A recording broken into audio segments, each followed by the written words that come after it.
So let's finish with our home view here. I'm going to get rid of these empty lines so we have everything nice and clean.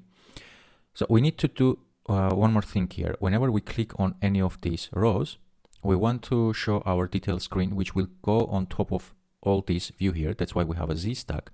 So once our navigation view is finished, I will put here an if statement and say is showing, which is our variable here, which is false.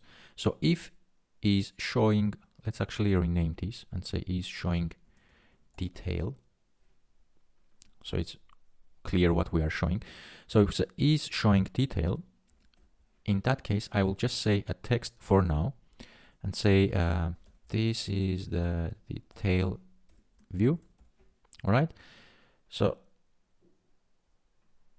for that to work, we need to have our clicking option on our string, because right now we have just a text here, each row, and we cannot click on that. So we can add two more things here under our task. This is inside our navigation. The if statement is outside our navigation stack, but still inside our Z stack. So after my task, I will just want to blur the background. Okay. And let's put a radius. It's depending on if we are showing or no. So say is showing detail.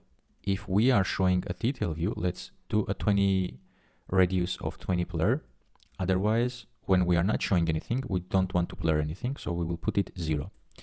And also I want to disable my list here, because whenever we are showing something on top, we don't want the user by mistake, actually not by mistake, being able to click on anything else.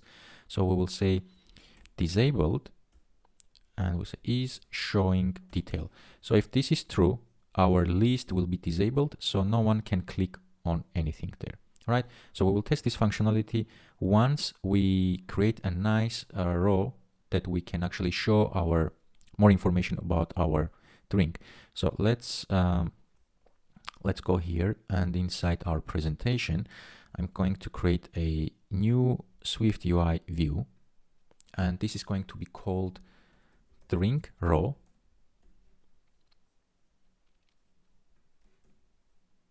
And our drink row is going to need one thing to be able to show us the content of the drink. We're going to pass in the drink. So I will say private let drink is of type drink. And then we will put an initializer, which will complete it for us. And here we need to also pass our drink. This is where our dummy data comes in as well. Okay, dummy data drinks. We can access the first item because we know there is a drink. All right, and the text here, let's just say that we want to see the drink name. It will be same result, but we will have it in a different view.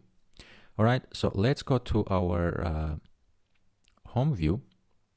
And instead of having this text, I will say drink row, and we will pass our drink altogether, not the drink row, drink name. So once the content is refreshed, we shouldn't see actually any visual changes, because this is what we are passing to our drink anyway, drink row. Let me actually run it on the simulator.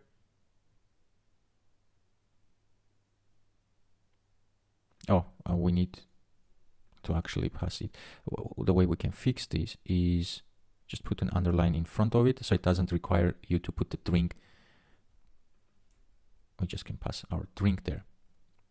So run. Okay. I need to fix that here as well. All right. So everything's still the same. Nothing changes. So we are passing all our information here. Remember about this problem I told you that it will complain the publishing changes from background thread. So if I uncomment this main actor and rerun our application, we shouldn't see this error again, because right now our function will be run as main actor. So any changes will happen on the main thread, so we don't get these purple errors. All right, so let's get back to our drink row.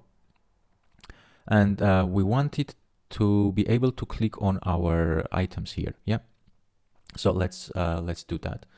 And what I'm going to do here I'm going to actually pass what we want to happen when somebody clicks on our rows, because our drink row doesn't care really what will happen to it whenever somebody clicks on the rows. We don't want to have this functionality inside our drink row, because we want our drink row to be reusable as much as possible, so it doesn't have to keep any actions here. So what we can do is whoever is using the drink row should take care of the actions that will happen inside the drink row, so that the job of our drink row is just say that, you know, somebody clicked on me, so whatever action you have to take it. So this is all the job that our drink row has to do. So what I will do is create a variable, call this did click row, and this will be a function. So it will not take anything and doesn't return anything. Okay, but this is a function call, and we will pass it in our initializer. We say did click row, and this should be marked at escaping, because our click wants to be, this function should be alive even after our initialization. So we keep it alive and we pass it whoever clicks on us. So this will be just no parameter taking function and doesn't return anything. And here I will say self dot did click row equals to did click row. All right. So now the magic will be, let's just remove this and put the button here. Our button will have an action, and we will just say did click row, because we just want to pass the click into whoever called us. And our button will have a label, and the label I will put a text again, drink.name for now. Let's remove this, and here we need to pass the action. So I will just put curly braces, and this will be our action call here. We should get rid of all the errors. So let's run our application. Actually, no, we need to go to our home view really quickly. Not the view model, home view. And here, when we call our drink row, we can put our curly braces, and this will be our action call. So whenever somebody clicks on the row there in our drink, this, whatever is the code in between these two curly braces, will fire. So what we want to say is, for now, is showing detail equals to true. And let's run and test this. Now you see they look like a button now, and I'm going to clean it, click on it, and we see this is the detail view. So we don't really see anything behind because it's blurred out. And also another reason we don't really see much of it, because even in a blur, we should see some kind of picture colors background. You can change the blur amount if you want. Let's put a 10 and just test it out. You see, we still have something still visible, but because there are no pictures yet, nothing, and this view is just a text here, we don't see really a lot behind. So I'm going to put it back to 20, and we will fix our row first, and then we will do our detail. But before we move on, whenever we select some row, okay, we want to tell our view model to selected drink, not select a drink, and we want to pass a drink to our view model so that it will go and update. Let's go here and update our selected drink parameter to the drink that we have just tapped on it. All right, so this is all the functionality we need to use in order to show our detail.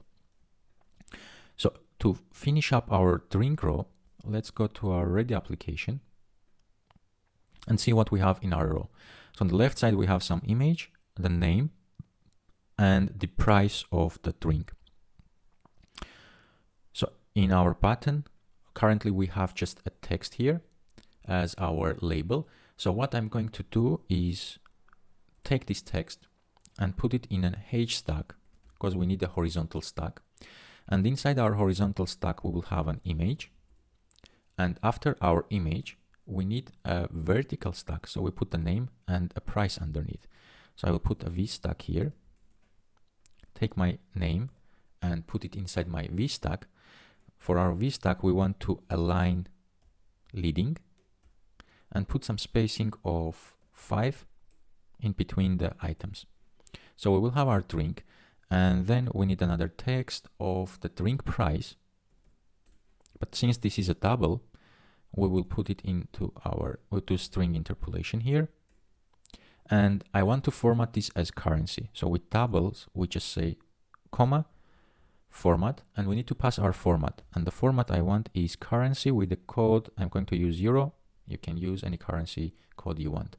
And to make everything, let's actually get our preview. To make everything now look much better, let's put some font here of maybe title 2 and font weight of medium. And here for the price, I will put dot font of sub headline, font weight semi-bold, and finally we change the color, foreground color to be secondary, so it's like nice light gray color. And let's add some kind of padding here from leading.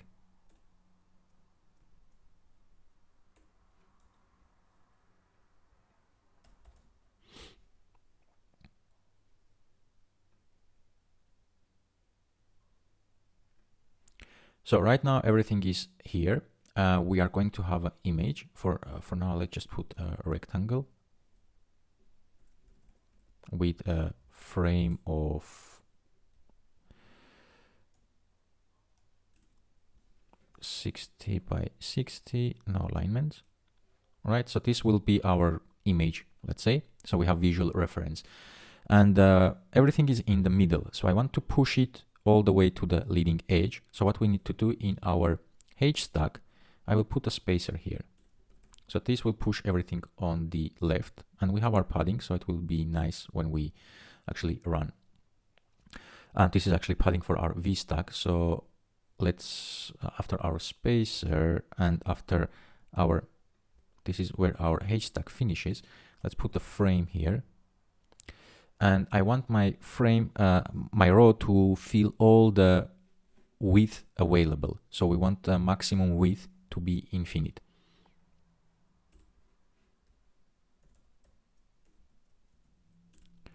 Dot infinite, infinity. And for our button, when the label finishes, I want to tint the button to black, because right now you see our espresso is blue because this is like a button, and if I tint it black color, this will get a nice black here. So our rectangle will be replaced with an image. Just for now, let's go back to our drink row and see how this looks. And let's actually click on one, and you can see the blur behind, so we have some kind of idea what's going on behind our blurred